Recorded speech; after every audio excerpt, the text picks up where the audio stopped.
This may look like a random colorful square with other colorful squares within inside of it, and some balloons and plushies and just all kinds of random nonsense, but this is actually a new Ponytown game that I have here for you.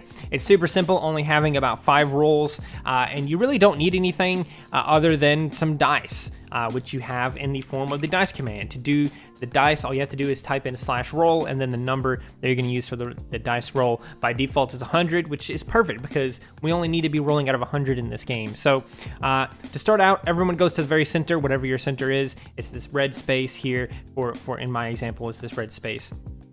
And as we go along, everyone is gonna roll at the same time. They're gonna roll 100, right? I got a 92. I got a 92. Ignore the fact that I disconnected there for half a second, but I got a 92. Everyone else there is also gonna roll, and let's say this person got like a 42, and this person got like a 50, and this person got like a 37 or something like that. Everyone else got a lower roll than me, which means I can now choose to push any of these players to the next ring.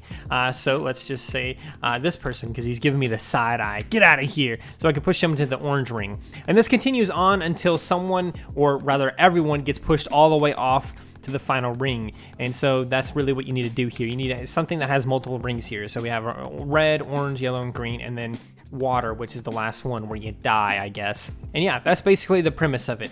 So obviously, as time goes on, there will be like more choices and stuff like that, where like, oh, I could push off this person over here on the last space and kill them, or maybe I should push this other guy so I can get multiple people off onto the green or something like that, right? But see, here's the thing too, is I can actually choose to pull someone as well. So since I got the highest roll, let's say again, I got the highest roll out of everyone here, I can actually choose to pull one of these people closer to the center by one ring or whatever. So if this person was my best friend, or they're my teammate, or I'm really, really certain that they're going to help me out later in the game, I can choose to pull them closer to the yellow ring there. And then boom, maybe they'll return the favor later, maybe they won't, maybe they just wanted to mess with me or whatever like that. And this is kind of where another fun element of the game comes into, where more than one person might be on the green space and someone gets the highest roll and they're like, oh, please pull me closer, don't push me, push him instead, or pull me closer or whatever. You know, you can get some fun little interesting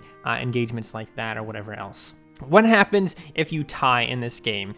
Because that is almost certainly going to happen, right? Say everyone rolled an 83 or whatever that number was that I rolled earlier. What happens here is basically the players who tied get pushed instead. So if all of us rolled an 83, then all of us would move to the next ring. If 2 people rolled 83, let's say these 2 plushies here, they both rolled 83, then both of them would be pushed to the green marker, and everyone else would be safe. They can't choose to pull someone, they can't choose to push anyone, it has to be them. They are the only 2 people that actually get pushed back. And again, you could tie with as many people as you want, so if we had like 3 people, or even all of us, and we're all on the yellow line, or whatever other line, and we all roll 83, then we can all get pushed all together to the next line, which is super dangerous because obviously this is the last line before you get pushed in the water, and if you get pushed in the water, you lose. So anyway, now another thing too is, so here we got another like little special thing.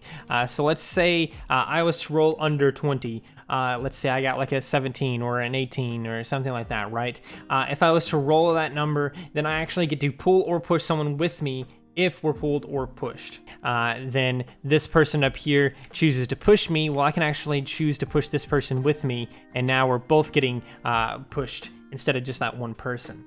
But I can also choose to push the person that was choosing to push me. So if they choose to push me, I can push them with me, and they would go to green and I would go to yellow, because they're choosing to push someone that had under 20, which allows them to do this special rule where they can pull or push someone with them. Now, then this is different too, because if I rolled under 20 and this person rolled the highest number and they choose to pull me to the center, then I would pull them with me closer to the center as well. So that could be another way that can kind of help you pull and push yourself along the board if you want to do certain things.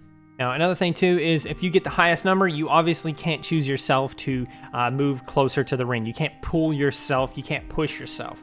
Now, here comes the balloons, because the balloons is kind of a little fun thing. Everyone gets a balloon. At any point in the game, maybe you want to use it when you're all the way on green or maybe yellow or something like that. You can choose to pop your own balloon. This one right here is mine because it's green, and I'm green. How about that?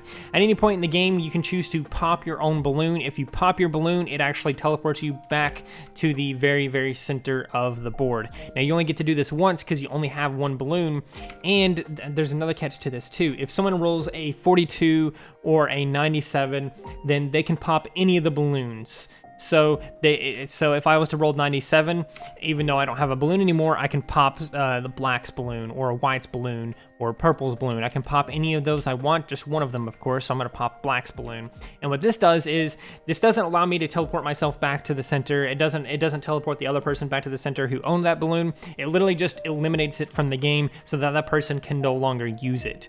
So that's another little neat little thing that you can do. Now, of course, you get the choice to do this if you roll 42 or 97, but you don't have to do this. If I rolled 97, I could just be like, I'm not gonna pop any balloons. I don't want to be that mean right now. I'm just gonna push someone because I got the highest roll or something, right? So yeah, if you're pushed past green or whatever your last circle is, you lose. You get put into the ocean or a void or whatever you want to make this. Maybe you want to make it a pit of fire. I don't know, but it's customizable. Do what you will with it. And yeah, that's basically it. There's not really much else to say about this other than the fact that you can make this ring as big as you want. You can play with this with as many people as you want.